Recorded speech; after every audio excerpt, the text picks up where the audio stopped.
Além Pode deles, colocar o Edson numa saia justa aqui? Claro. pode? Edson, você acha que eles vão segurar essa informação por qual razão? Para que eles não vão querer apresentar? Se a gente não detém a tecnologia, não está usando a tecnologia para nada, ou tem que se submeter, eventualmente se tivesse esse monstro, teria que se submeter a alguns parceiros aí da OTAN, dos Estados Unidos, sei lá. Qual é a finalidade de reter essa informação? Primeiro porque o normativo, você tem uma classificação. Então tudo que é secreto, ultra secreto, tem lá que Mas é só por burocracia, então. Só para cumprir a burocracia. Burocracia e também por conta de um acordo que existe entre o governo norte-americano e brasileiro desde 1942. Que existem, por exemplo, documentos, né, vamos dizer assim, de suspiros desse acordo no projeto Blue Book. Então achei algumas folhinhas que fala lá cooperação com o Exército Brasileiro e Força Aérea Brasileira, e tem um outro documento da Embaixada que foi liberado a questão de alguns anos atrás, de um fato de recolhimento de fragmentos de um OVNI entre Santa Catarina e Paraná, e esse material foi levado depois para o CNAE, que fica lá em São José dos Campos, e o São José dos Campos encaminhou isso para a NASA. Está tudo descrito isso no documento da Embaixada norte-americana. Esse Entendi. documento eu detenho, né? Tenho esse documento e assim, tem amigos também dentro... Não, desculpa o mau hábito de jornalista, tem que perguntar, né? Dentro de São José dos Campos, né? Que trabalham lá no CTA, DCTA, e nesse local aí existem áreas que são restritas, onde ficariam, vamos dizer assim, essas coisas relacionadas a metais, né, de OVNIs. Então, nossa área tecnológica, área 51 tecnológica, fica em São José dos Campos. Mas não tem desdobramento daí nisso. Não, vai tudo para os Estados Unidos e em troca nós recebemos tecnologia de aviação de quinta geração e ponto. Ou vez ou outra pega algum militar assim, que tem um destaque dentro da sua instituição militar e coloca ele para fazer um treinamento ou alguma coisa nos Estados Unidos, né? Tem uma oportunidade um pouquinho melhor lá nos Estados Unidos para conhecer essas coisas, mas sempre que você adentra um universo desse, você é obrigado a se comprometer com o sigilo, né? É tudo normativo. Se a gente tem que criticar algo, são os normativos para que mudem em algum momento, se é que vão mudar. Eu não acredito, eu acho que vou morrer e vai continuar isso aí, porque os normativos de sigilo que nós temos é de 1977 e nunca mudaram. Então, dificilmente a gente vai ter uma mudança, a não ser que ocorra uma abertura parcial nos Estados Unidos nesse ano de 2025, e isso começa a resvalar no Brasil, e aí a gente siga pelo mesmo caminho, liberando algumas coisas. Mas não vai ser tudo, porque a ganância tecnológica em cima do fenômeno OVNI ela é muito grande. Então, quem deter essa tecnologia mais avançada e fizer engenharia reversa dela, certamente vai estar na frente, tecnologicamente falando, dos seus inimigos potenciais. Se for os Estados Unidos, vai ficar na frente da Rússia e da China. Essa já é uma opinião que foge do lugar comum da ufologia. Você perguntar para a maioria dos ufólogos, não, é porque a humanidade não está preparada, é porque vai subverter as religiões. Não, é burocracia.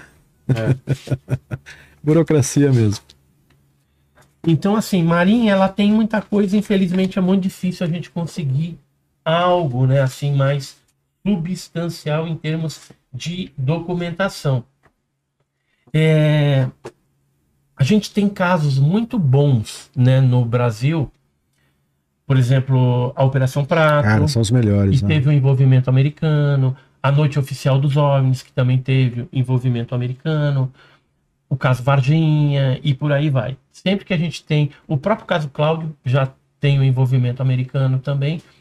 E olha só o que eu achei. Hoje eu estava mexendo umas tranqueiras lá em casa e eu achei essa revista, que é a UFO Magazine da Inglaterra, do Graham Birdsall, né? Era um pesquisador, ele participou de alguns eventos aqui no Brasil, em Curitiba, que o Rafael Cury patrocinava, e aqui ele traz 50 anos da ufologia, né, de 47 a 1997. Então, traz ano a ano o que foi acontecendo, né?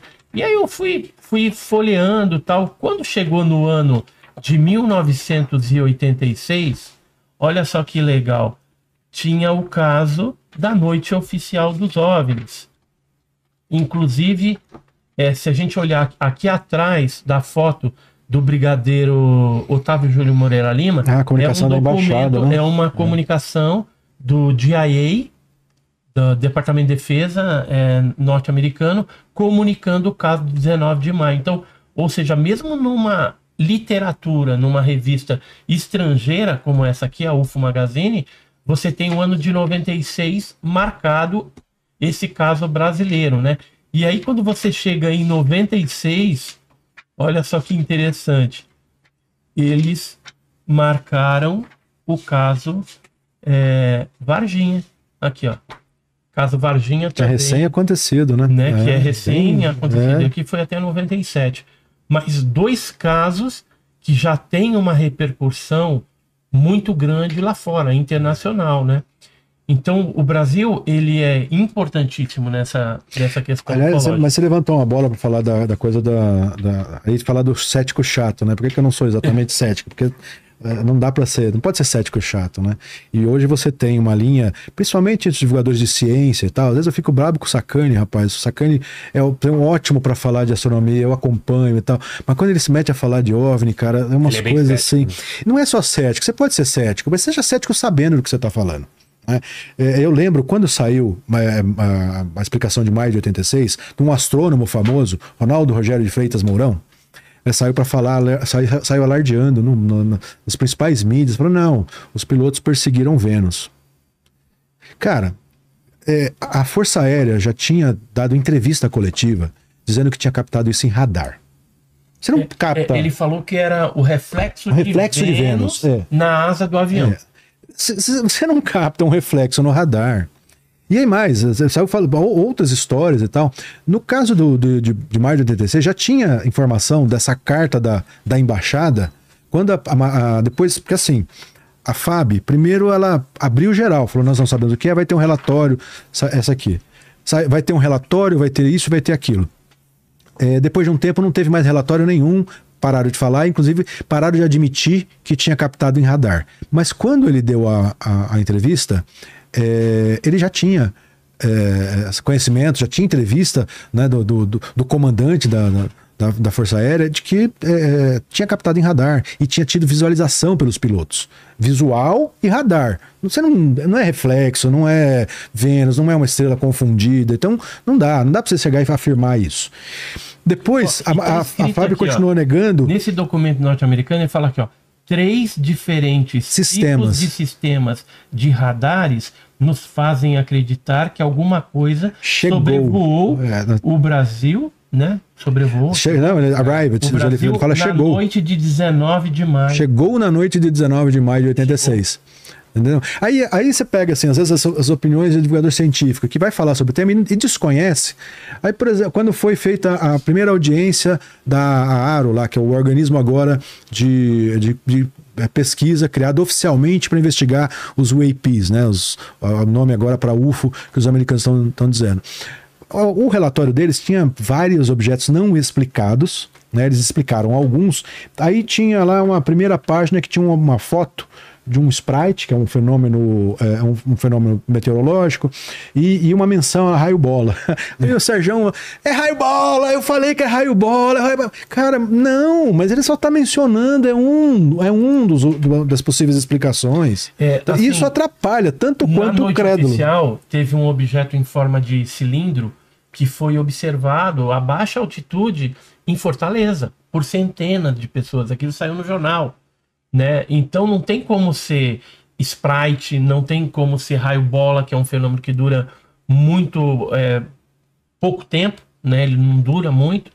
E recentemente até inventaram aí a teoria do plasmóide, né? Ela não é uma teoria ruim, essa teoria dos plasmóides. Explica algumas coisas. Pode explicar algumas coisas, mas não serve para tudo. Não serve. Não serve para tudo. Oficial, porque você tem aí diferentes sistemas de radar, você tem avistamentos, comportamentos diferentes. Agora, assim, também tem que ponderar.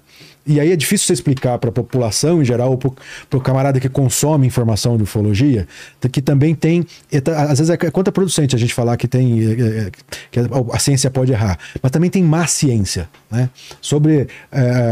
Recentemente, um grupo de pesquisadores da Ucrânia soltou um paper científico, né, em pré-print, como a gente chama, que é aquela coisa que ainda não foi revisada por pares. Outros cientistas não foram lá analisar e disseram, o cálculo está certo, o cálculo está errado, isso bate, isso não bate. Mas eles fizeram em pré-print uma análise de objetos passando na Ucrânia, né, que eles chamaram de sombras e fantasmas e tal, que eram objetos que estariam passando numa velocidade astronômica e que não tinha explicação para aquilo, que eram 5 vezes, 7 vezes, 10 vezes a velocidade do som, e que eram objetos voadores não identificados.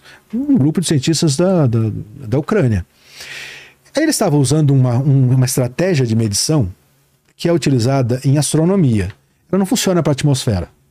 Não tem um bom funcionamento na atmosfera. Foi tentado e tal. GSW, um laboratório famoso antigamente na ufologia, tentava tentava fazer algo próximo disso, que era análise de interferência da atmosfera, mas se você tiver em Cubatão numa época de poluição, a medida vai ser uma. Se você tiver com céu livre, vai ser outra. Então, não funciona. Se você não tiver triangulação, né, lá atrás a gente falou da geometria, se esquece, você não vai determinar nada.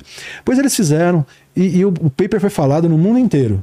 Depois de um tempo, quando foi revisado, a revista fez eles se desculparem, fez eles voltarem atrás. Isso é má ciência, né?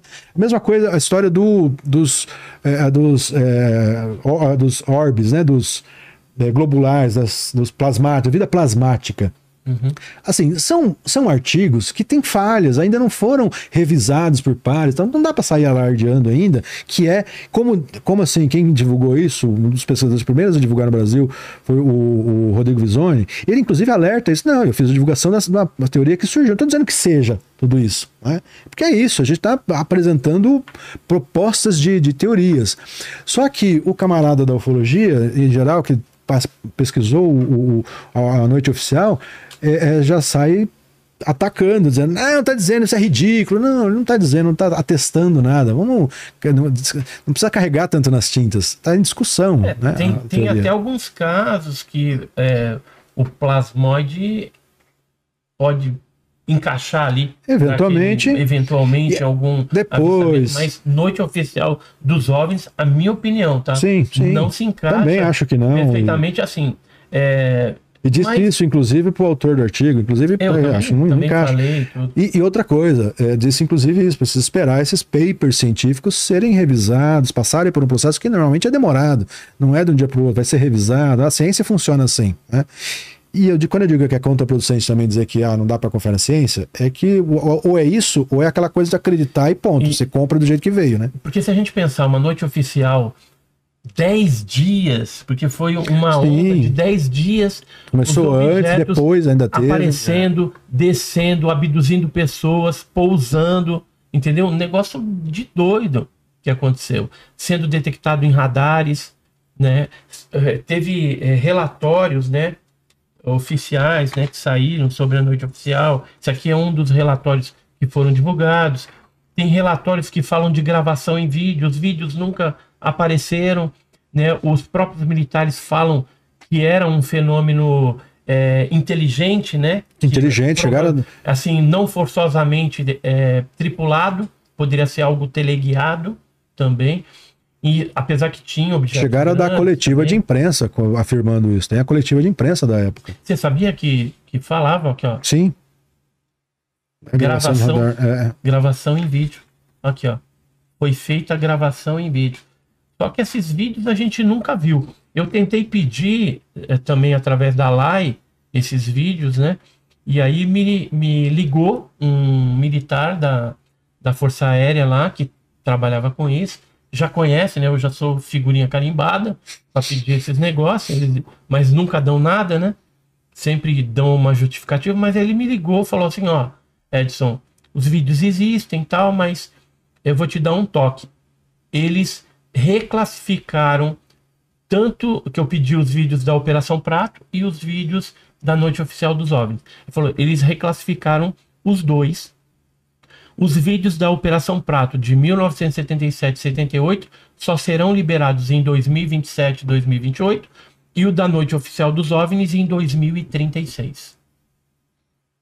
Aí eu falei, então tá bom, né? Até lá eles reclassificam de novo. Aí, simplesmente, eles mandaram uma resposta dizendo que não tinham vídeos, que não gravaram. Só que tem americanos que tiveram acesso, por exemplo, aos vídeos da Operação Prato